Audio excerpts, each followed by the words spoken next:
Hello and welcome, everyone. As you may know, I'm Victoria Buccina. I'm the Assistant Dean for Enrollment Management here at the School of Architecture. I'm joined this morning by Cynthia Roach from the Financial Aid Office. She's the Assistant Director. Kristen DeWolf is our Director of Career Services here at the School of Architecture. And again, you're probably very familiar with Lauren Mintier. She is our Program Manager for the grad program. So without further, first of all, congratulations on your admissions. I'm hopeful that I will see you or have seen you at other events, but if I have not, and this is my first time congratulating you, congratulations. With that, I'm going to turn it over to Cynthia Roach. She will present first on financial aid, and then we'll present on career services. At any point that you have questions, please type them into the chat. If I find that we have a lot of questions about a particular topic, I may create breakout rooms, one for career services, one for financial aid, or maybe we just stay in one room. It'll depend on where the conversation is going, but all of those options are available to us. And so with that, welcome, Cynthia. Thank you, everybody, for being here. This is great. Let me see if I can share my screen here. Okay, could everybody see that? I hope. Oh, good. All right. So I'm from the Office of Financial Aid. We take care of the educational loans for graduate students, all of those requests. And I'm just going to go through some of these things very quickly because I know your time is precious.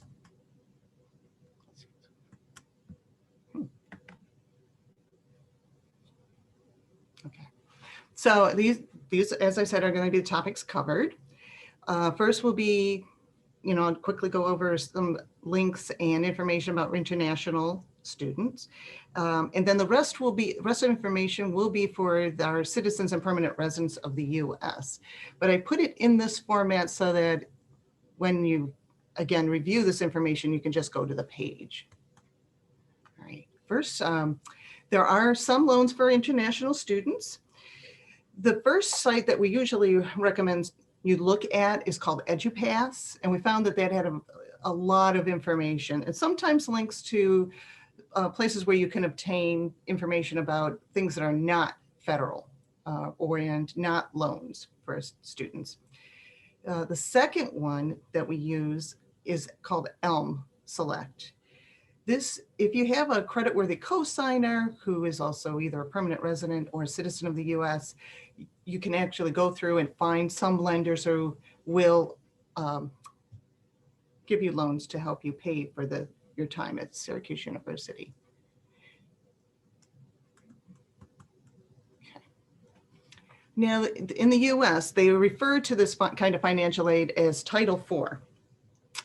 And there are two loan programs. The first one is called the Federal Direct Unsubsidized Loan, and the second is the Federal Direct Graduate Plus Loan. We always recommend students first apply for the unsubsidized loan, even though the second one has the graduate in the title. And the reason is it has a lower interest rate compared to the Graduate Plus. It is limited to $20,500 for an academic year. And that's $10,250 for fall and $10,250 for spring. That's if you want to, you need additional funding to help you meet your educational expenses. There is a lifetime limit of $138,500. Some students I found, they've been doing maybe a doctorate before they decided maybe architecture is what I want to do. And they've reached their aggregate limit.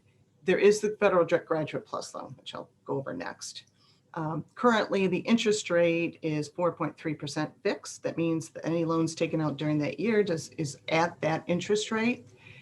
They do deduct a fee before they send the funds to the school. So just so that you know, some people will call up and say, but I borrowed $10,250, but they've only sent $10,142, and that's the reason. To start this process, other than being admitted, you would file the free application for federal student aid. You'll hear the acronym FAFSA. Even the US Department of Education sometimes falls into that acronym usage. And that is the site where you would start it. For this upcoming year, it would be the 2021-2022 FAFSA. they still have the current years up there. That's why I mentioned that. Students must be enrolled at least half-time, which is not a problem for the architecture program.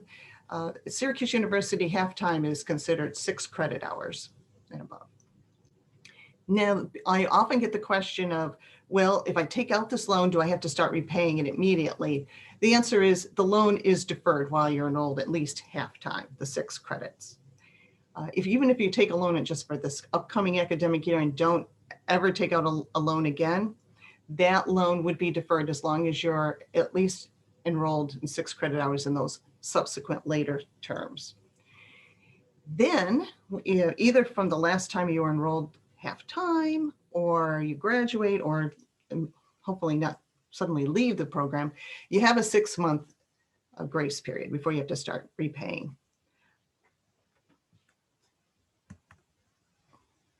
Now, as I said, the Federal Graduate Plus loan is also available. This doesn't have like a specific annual limit. It's just limited by what they call the federal government's cost of attendance, which includes tuition, mandatory fees, an estimate for room and board, food, and transportation, and supplies as well. So, and for this academic year, the interest rate was 5.3%. As you see, it's like a point higher than the unsubsidized loan. Now, direct lending does deduct a 4.228% fee this year. The principal is deferred as again, as long as you're enrolled at least half-time, but the interest does accrue on both of these loans. I just want to make that clear. Again, you file the free application for federal student aid. They do require you to apply for the $20,500 unsubsidized loan first, just so that you get the better loan first. Maybe sometimes that's all you really need. That's what we find a lot of times with students. There is a credit check where when you apply through the federal government site, they ask, they'll ask, fill out the application, and then they check the 3 main credit agencies to make sure that you don't have any adverse credit. Adverse credit isn't the same as your credit score. I just want to make that clear. Again, you have to be a permanent resident or citizen of the US for that. Now, for our university's process, we ask that you first file the 2021-2022 FAFSA. Then we will add an item to your MySlice to-do list, and we'll start doing that after hopefully March 30th. That's what our goal is. It'll be our form. We have this form so that you can tell us that you really want to go ahead with the loan process. We're not going to assume because you filed the FAFSA that you really want to apply for this loan. On it, we'll ask you if you are expecting any kind of scholarships for your program, even from outside of the university. We have you list those kind of things because we have to have that information to calculate the loan eligibility. And then, we'll use a MySlice financial aid to-do list to put a lot of these things on there. Now, I just thought it would be kind of a good idea just to give you an idea of how we calculate these things. This is just an estimate. This could change in the next month or so, but for the $68,946 cost of attendance, sometimes we have to change it just a little bit because the federal government tells us to. So that's why I'm putting that, little addition on there.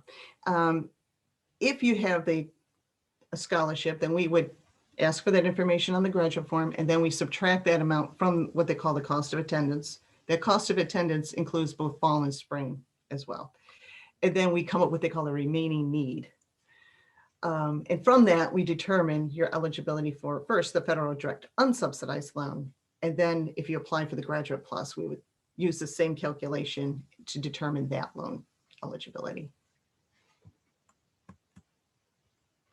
Now, I'm often asked, hey, I have loans from my undergraduate or another graduate program. Where do I go to submit my verification for my loan deferment, which means so that you could get what they call an in-school deferment and don't have to pay the loan while you're in school. These actually would go to the registrar office, not our office, because we can't officially say that you're in school. We've tried, and You'll be told that it's got to be the registrar. Now, after you actually are here at Syracuse University, any kind of questions about your bill or any what they call a refund, meaning that your bill is paid and then you have this credit balance from, maybe you overpaid or you have your loans that are more than what the bill is. That's called a refund. That's what the bursar calls it. And so any questions like that, you would contact Syracuse University's bursar's office. And they have their own process. And they have information on their website as well that you might find helpful. Now to contact me, there's my telephone number. And that's a link to our email form to make it easy for you. And then, as Victoria said, we have a lot of questions later, then we can go over them. Thank you.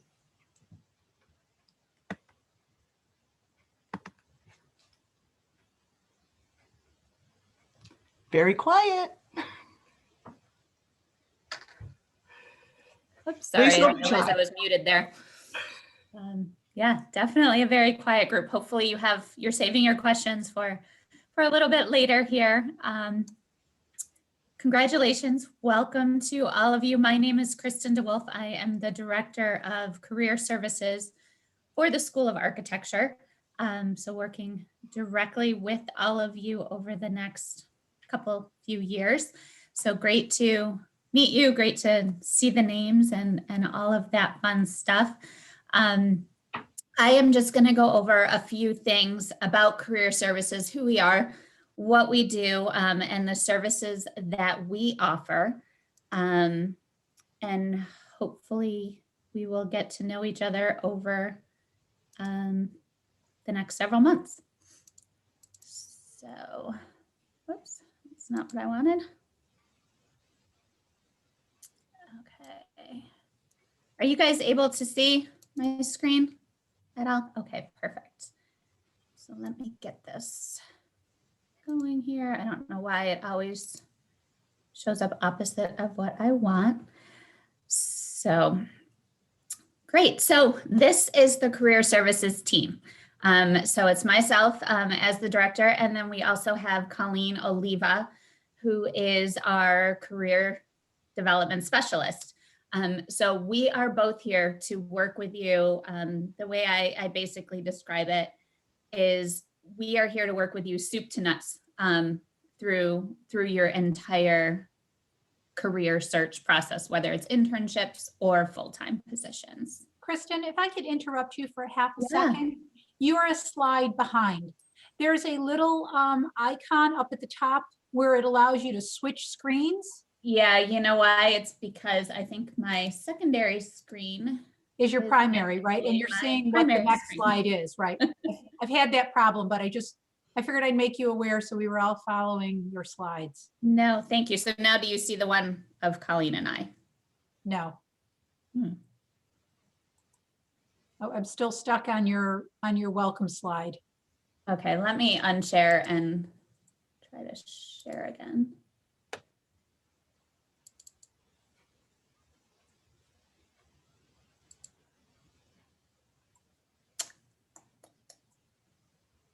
Why it's not. Okay.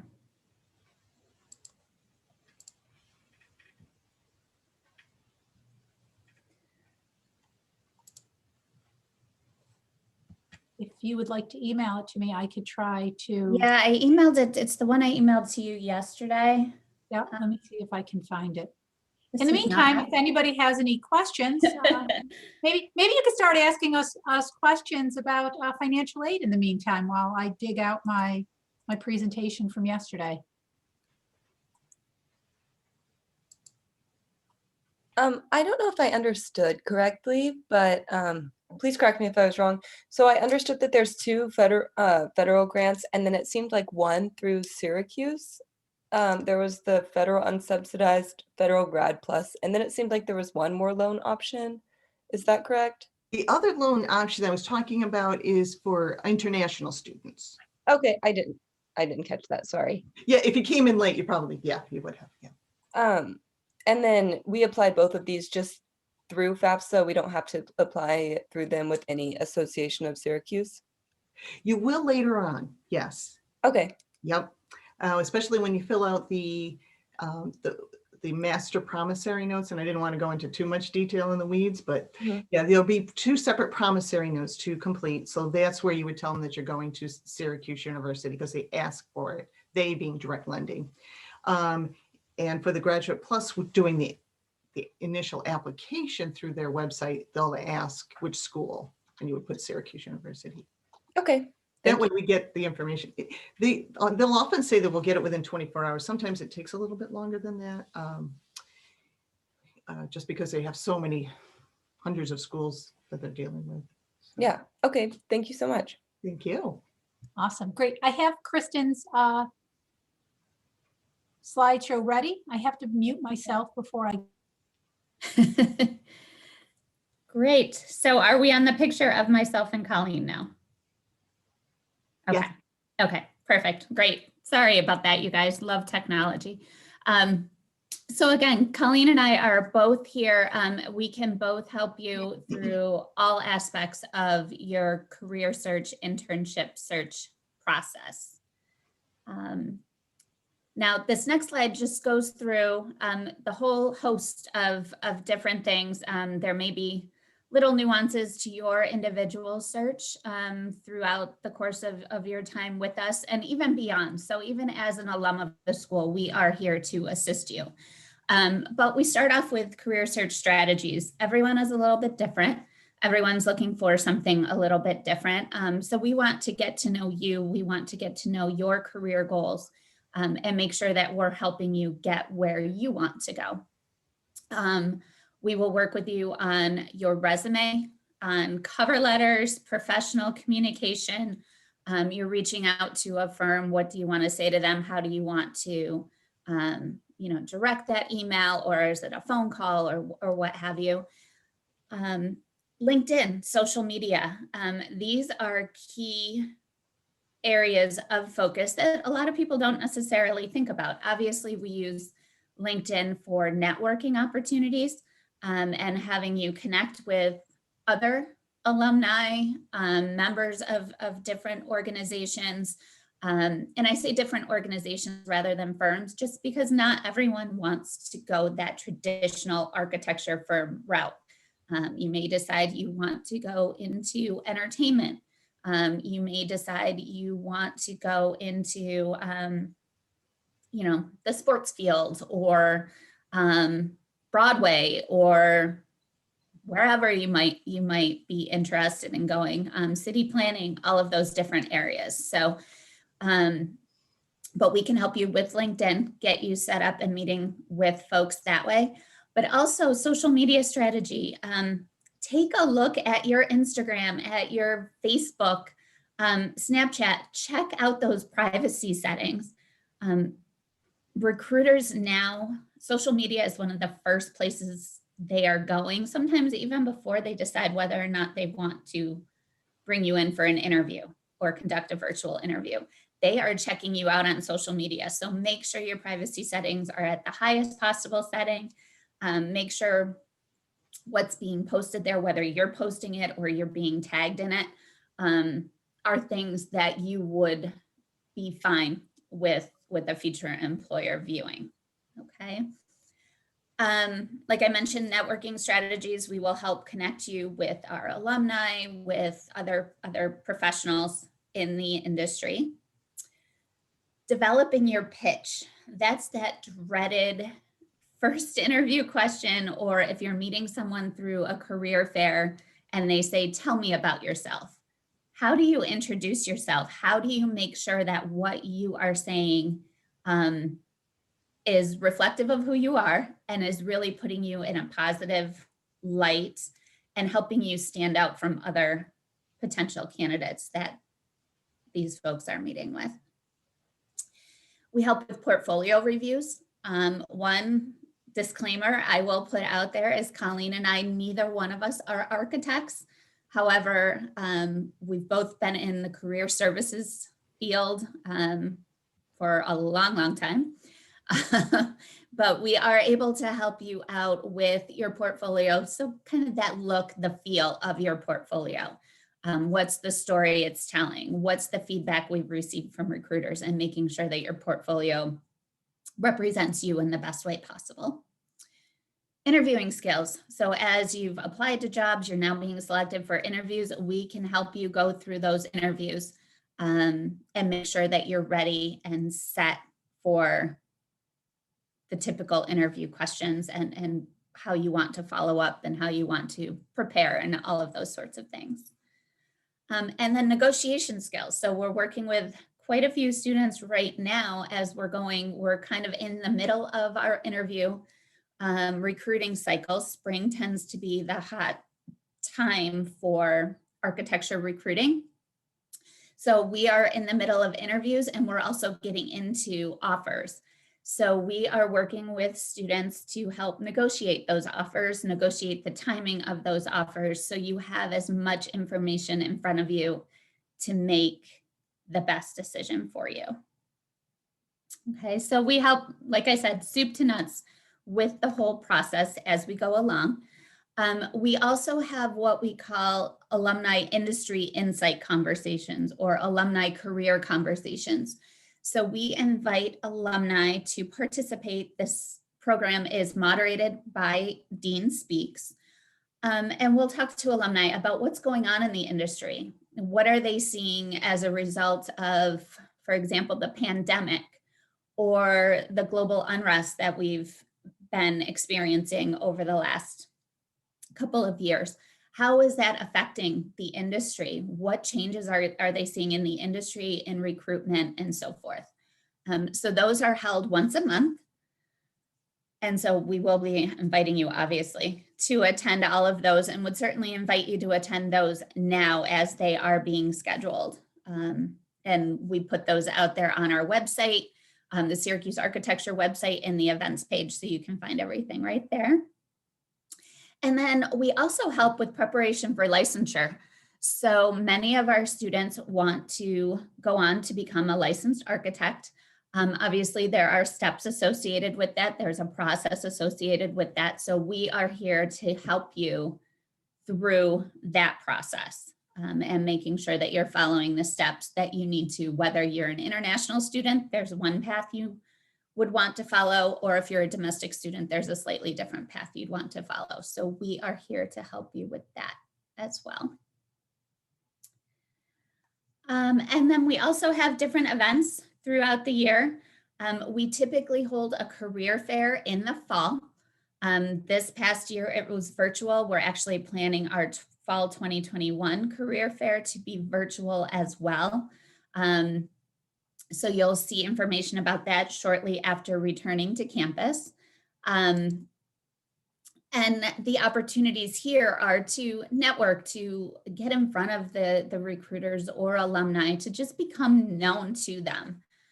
So I encourage you to participate in the career fair, just even for that networking component. If you're not sure whether or not this firm might be right for you, get to know them a little bit better. We also have an internship expo where we have students who maybe completed an internship this past summer, last summer, to just talk about those experiences, what the challenges were they faced through those experiences, what they would do differently, what they wish they had done before they had gone into those internships. Again, just to give you a leg up so that you are prepared once it comes time to be out there for the internship. What we also do, our alumni are phenomenal. They are highly engaged. They want to assist students. And like I mentioned, Colleen and I are not architects. So we ask our alumni to come to campus, or this year we've been doing them virtually, to conduct portfolio reviews. So you get that expert technical feedback on your portfolio. You know, we can talk about the look and the feel and the story and all of that, but they can really dive into those technical components of your portfolio. I mentioned the alumni career conversations already. They're set up very similar to this, just open forum so that questions can go back and forth. We try to be pretty informal with these. The dean likes to open the conversation and the questions to the students and alumni. So we make sure you're getting the most out of the session. And then, like I mentioned too, we are in the middle of architecture interview days. So right now we have firms virtually interviewing students. These are global firms. They're interviewing for both internships and full-time positions. Next year, we're hoping we'll at least have some of these firms back on campus physically if we're able to do that. But we're definitely starting to see that going forward, it will be a mix of virtual interviews and on-campus interviews. And we can work with you to make sure that you're ready, regardless of what kind of interview you have coming on. Just very quickly as well, I mentioned the licensure process. So there are 4 steps in that process: the education, and being part of an accredited program. All programs at the Syracuse University School of Architecture are accredited programs. So you're already going to have that under your belt. The experience piece is your internships, previous job experience. All of those fit into, they have 6 different buckets that your experience falls into, and there are requirements as to how many hours per bucket you need to have, at least minimal. So we can help you making sure that you've told NCARB, which is the governing body, about these experiences, that you're getting credit for those experiences that you have. Okay. Then there is the exam. There are 6 different components to the exam. Typically, so you have to have your education completed. You have to have those experiential hours completed before you can sit for the exam. So typically, a student who maybe has no previous architecture work experience, it will usually take anywhere from 2.5 to 3.5 years of full-time work experience to gain all of those experiential hours and be able to sit for the exam. So just, I like to throw that out there just to set your expectation that you will not graduate with your license. It will take a little bit of time after that. Talked a little bit about the experiential hours. 3,740 hours is the number of hours that you must complete. Some of you may already have some architecture experience. You may already have some hours logged, which is fantastic. There's a requirement, a time limit, as well as to when you have to submit these hours to NCARB. I believe it's within 8 months following the completion of that experience in order to get 100% credit for it. If you surpass that time limit, you'll get partial credit. And again, we're happy to work with you with that. Whoops. Well, STEM. So all of our programs are STEM accredited, so which is fantastic. It's a notation that companies are looking for. They want STEM students. They feel that they have that great blend of the analytical with that creative component, which certainly all of our students do receive, especially for international students. Typically, as an international student, you graduate from a program, you are eligible for 12 months of OPT, or optional practical training. As a STEM student, you are actually eligible for up to an additional 24 months, so an additional 2 years. So you could essentially graduate and have OPT plus the STEM extension and be working in the US for 3 years prior to the need for sponsorship. So this is obviously a great, great benefit for our students. And then here are just some notable alumni that if you don't know them already, I certainly encourage you to check them out. Great alumni, gone to do great things in various areas within the industry. Some are residential, some are corporate, some are business development. Alton Chow in particular, he is a highly, highly engaged alum of the school. He actually just received another big promotion and now oversees all of global design and development for AECOM. So some great folks here. David Rockwell, you may recognize that name from the entertainment industry. Patrick Ahern is a residential architect and has done great things. The King family, you will get to know the King name very well at Slocum. We do have the King Family Library. We have a design competition named after the King family and sponsored by the King family. You will definitely get to know them throughout your time with us. So that is all I have as well. So I think we can certainly open it up to some questions.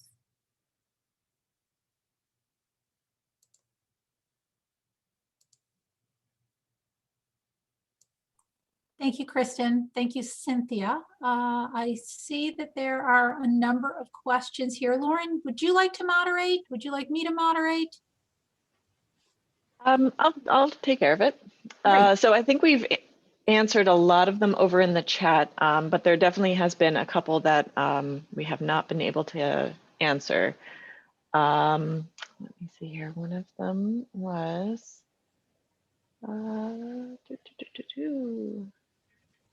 sorry about that. I got to scroll all around here.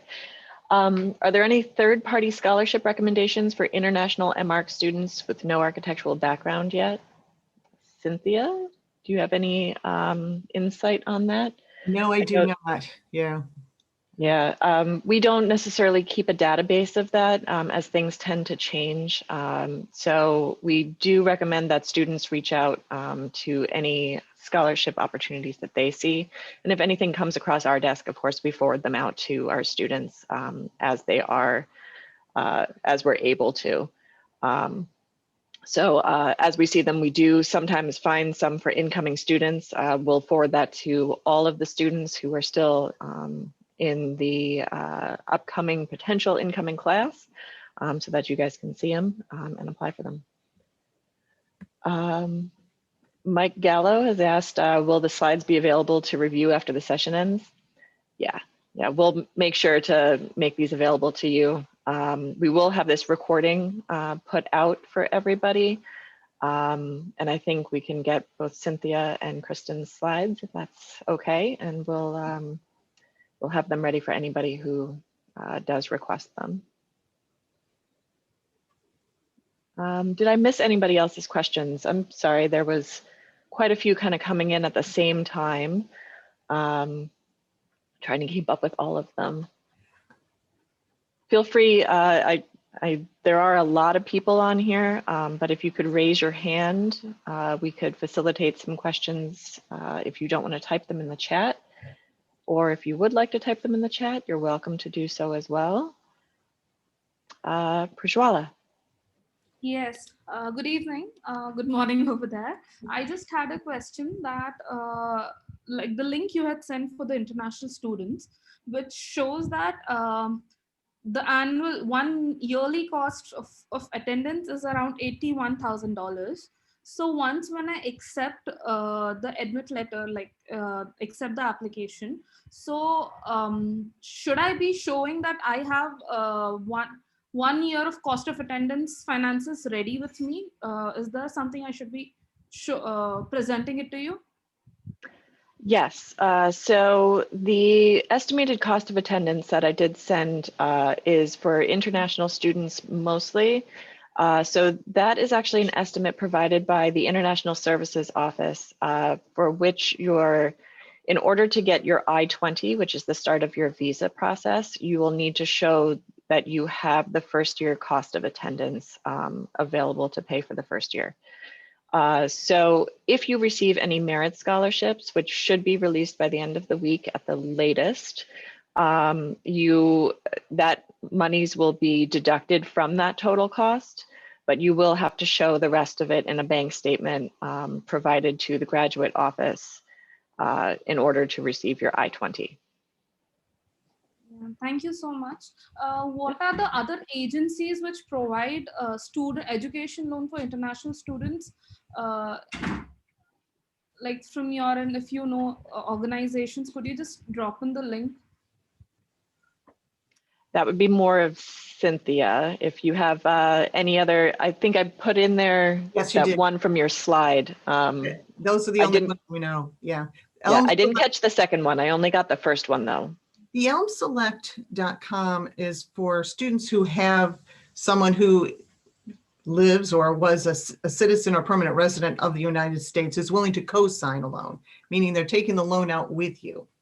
And if you're unable to repay the loan, then the company would go to them, to that other person, the co-signer, to repay the loan for you. It's just those two places that we've ever heard of. But they seem to be, especially the EduPass, they have a lot of information in there. I encourage you to look through it. Yeah, thank you. If you could leave the link or any information about those organizations, that could be helpful. Sure. And Mohammed Reza. Thank you. You're welcome. Hi, hello everyone.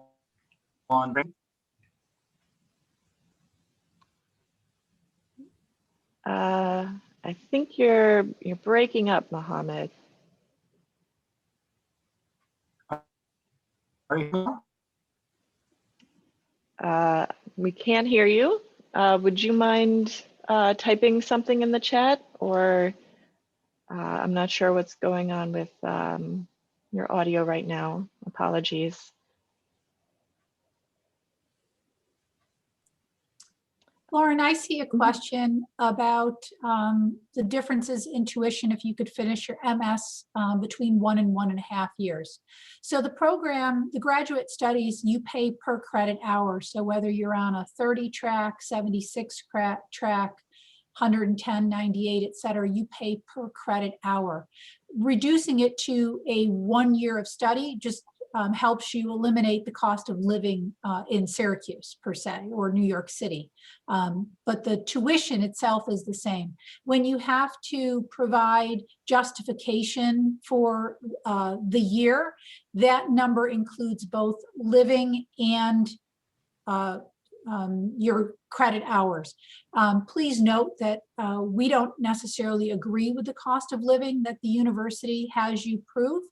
They use undergraduate living in a residential hall, paying for room and board. And as graduates of college, you guys all know that the reason you move off campus in your second or third and fourth year is because that cost is astronomical compared to, living off campus. So, please note that the cost of living is not necessarily as high as indicated here in Syracuse. Just a personal note on that. And I know Lauren has done a great job surveying our students in the past, asking them about their living experience and cost of living. But it's not what we can prove to the university. It's just if you have specific questions about that, Lauren is a great resource. I see a question from Merto. As an international student, are you eligible for merit-based scholarships? Yes. So the office does not take into account your citizenship. Your merit-based scholarship that you would receive from us is all based upon your application. So you don't have to express any interest first. All applications are reviewed for merit-based scholarships. And as I said, we'll be releasing those this week. I hope that answers that. Johanna has asked, when will we receive FAFSA approval? Do they generally approve the entire amount needed or just a portion? Cynthia? Well, Johanna, thanks for that question. The FAFSA information, if you filled it out and submitted it to the U.S. Department of Education, they'll send it, and you put Syracuse University on it, they'll send it to us, and we plan to start that process in April. Now, it's not going to say, here's what your loan approval is. What we're going to ask you to do is fill out that graduate financial aid application I mentioned from your to-do list. There's a separate My To-Do list for the financial aid. We're not going to assume that you want the loan. So that's why we ask you to fill out that form and give us some details of what other resources you expect to receive. And then we use that to calculate first the federal direct unsubsidized loan. And we even ask on the form if that's really what you're going to apply for. Some people will just say no and they'll just apply for a private loan, but we do recommend the federal loans. So then we give you the information about your eligibility for the federal direct unsubsidized loan. And then if you need an additional amount, you find that, well, you know, there's some gap here, then you would apply for the Graduate Plus. I believe the U.S. Department of Education will be ready for the Plus application starting in the middle of next month. Rebecca has asked, thank you, Cynthia, sorry. Rebecca has asked for the summer sessions, as was mentioned, at 3 hours, how does financial aid work during that time? So that's a hard question to answer. To be honest, it's only estimated at 3 credits per summer session. Well, for the first summer session. That may not necessarily be the case. Some students don't take any summer classes. Some take up to 12 summer credits. So it's all based on whether you're full-time or not. If you are full-time, you are eligible for merit scholarships. Cynthia, can you tell me if they're eligible for financial aid in the summer if they are full-time as well? Well, you'd have to be taking at least 6 credit hours during the summer, and those all 6 credit hours would have to be through Syracuse University. And the federal government has allowed us to process loans for those. Again, the federal direct unsubsidized loan limit is $10,250 for the summer, and then some students will apply for the Graduate Plus, but I wouldn't be able to, unfortunately, predict how much that would be at this point. We usually start the process for loans at the end of March, early April. Thanks, Cynthia. Thank you. Let me see. So let me see. Gulsa, I am going to answer you privately because that's a very personal question and I have to look up your record for that. Priyala has asked, can you give an approximate stipend for MS architecture student working for TA or RA? So the amount for a TA or RA is actually the same for all MArch or MS students. As I had mentioned, that there are not a lot of those for incoming students. The majority of TA or RA awards are awarded to continuing students. And the amount for that is 6 credits of remitted tuition as a scholarship, as well as a stipend of approximately $4,000, and that's per semester. That's the highest merit scholarship that you could possibly get. It does replace any merit scholarship that you would receive from us as an incoming student. So it is kind of a one or the other. The TA position does only require about 10 hours of your time per week. So if you are an international student, you can only work up to 20 hours a week. And you would have more opportunity to actually have another job if that's something that you are interested in. Let's see. There are some fellowships which our university was listed on as a designation list. This fellowship requires application submitted through the Dean of University. Are we able to get help with this fellowship if interested? I am, is that Huyan? Is that how you say your name? Yeah, this is Huyan. Huyan. Is it through your undergraduate university that you're talking about? This fellowship is called Dora Zohab, or however you pronounce it. It's a fellowship that designated to graduate students, and it includes architecture students, and also you have to be in a certain university to receive this fellowship, which our Syracuse University is on its list. So, but the only thing with this fellowship is it has to be, it says it has to be, let me read this. It has to be applied through the dean of the university. I'm not able to bother you afterwards about this fellowship. Absolutely. I'll send you more information about that. Yes, yeah, please send us more information. We'll definitely take a look and see if it's something that we can help you along with. Absolutely. Yeah, thank you so much. Mohammed Reza has said, can you please explain what a merit scholarship includes? A merit scholarship is really just that. It's a merit scholarship. It is basically a scholarship that we award to your Bursar account that is something that is taken off of your total tuition. So the scholarship that we award is for the full academic year, which you receive your award this week. And that is split up between your fall and your spring semester, half in the fall, half in the spring. And it just basically, it shows the strength of your application and incentivizes you to come to Syracuse University, hopefully. Does that answer your question, Mohammed Reza? If not, okay, fantastic. Johanna has asked, is there a date where we need to have the FAFSA application through MySlice completed? Cynthia? Yeah, I put it in the chat.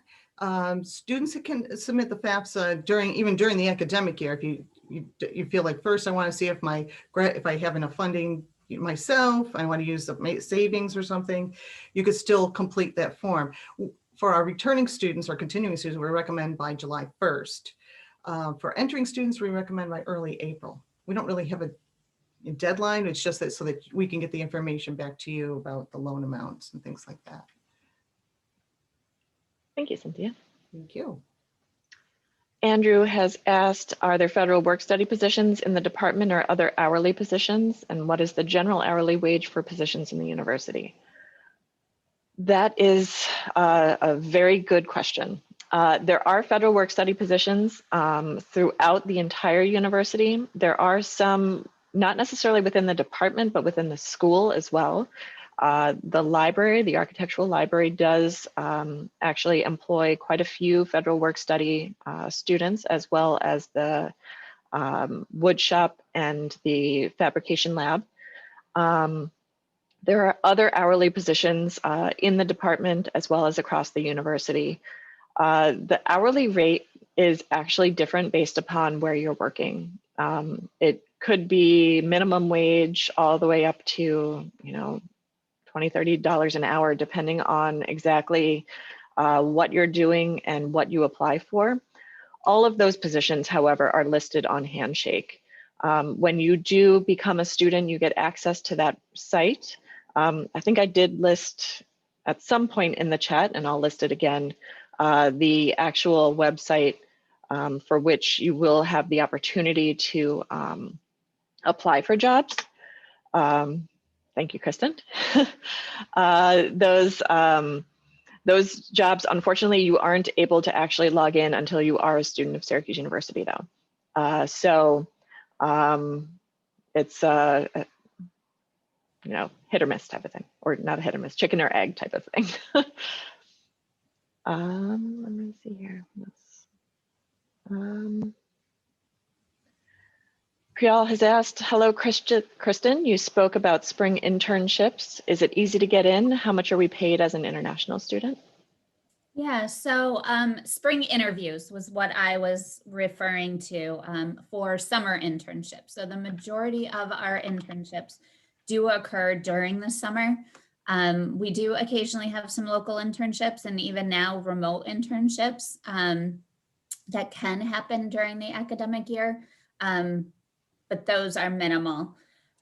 As far as what they are paid, it really depends on the company themselves. So each firm is able to offer their own wage for any of these internships. So there isn't a set wage or anything like that. But you would go through the whole process just like any other student and be able to be part of those interviews and potentially get those offers. Grace has asked what the minimum wage is in Syracuse, New York. Right now, the minimum wage is $12.50. Our department pays $15 an hour or $14 an hour, depending on the job most of the time. Now, as I said, those range anywhere between minimum wage all the way up. And some of the jobs that we have in our department are something called research intern positions. Those positions are actually quite desirable for a lot of the incoming students, and they are available to incoming students. They are an opportunity to work with faculty on campus in the School of Architecture, in which you would help them in their faculty research. So you're getting hands-on experience with architecture with faculty directly in a peer relationship, and learning a lot about the School of Architecture in the process of that. This year we paid students $14 an hour for that. Usually it's about 10 hours a week for the entire semester for those positions. If you were to apply for those are actually offered, the application is offered at the end of the summer. So we'll release those applications in August for everybody. There are usually about a dozen positions open for students, and the majority of those are given to incoming students as well.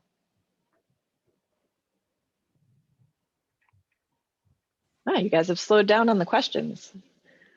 What else is there out there? Any other questions for Cynthia or Kristen? You guys gave great presentations. Thank you guys so much. It's a lot of knowledge to kind of throw at you guys all within this process. So yeah, I didn't want it to be overwhelming. yeah. We want to give you guys the opportunity to ask any specific questions you may have. Are there any other questions out there? If not, we'll start to wrap up. I mean, we are coming to the 10 o'clock hour, at least here on the Eastern time. So I want to thank you guys so much for coming. If we do have another question, feel free to chat during my whole spiel here. But we want to thank you guys for coming. If you have any personal questions, feel free to reach out. If you guys are comfortable, I'd love if you could put your email addresses in the chat so students can ask you questions directly. And we'll be happy to answer anything that might come up afterwards. Know that if you have any program questions, feel free to reach out to myself or Victoria. Usually we're the common resources. And if we don't know the answer to the question, we'll direct you to somebody who does. We are so happy you guys were able to come. We are. Here's my email directly. And if there's nothing else, we hope you guys have a great rest of your day or have a good rest of your evening. And we'll see you all hopefully soon. Thank you. Thank you. Thank you all. Have a good one. Take care. Thanks.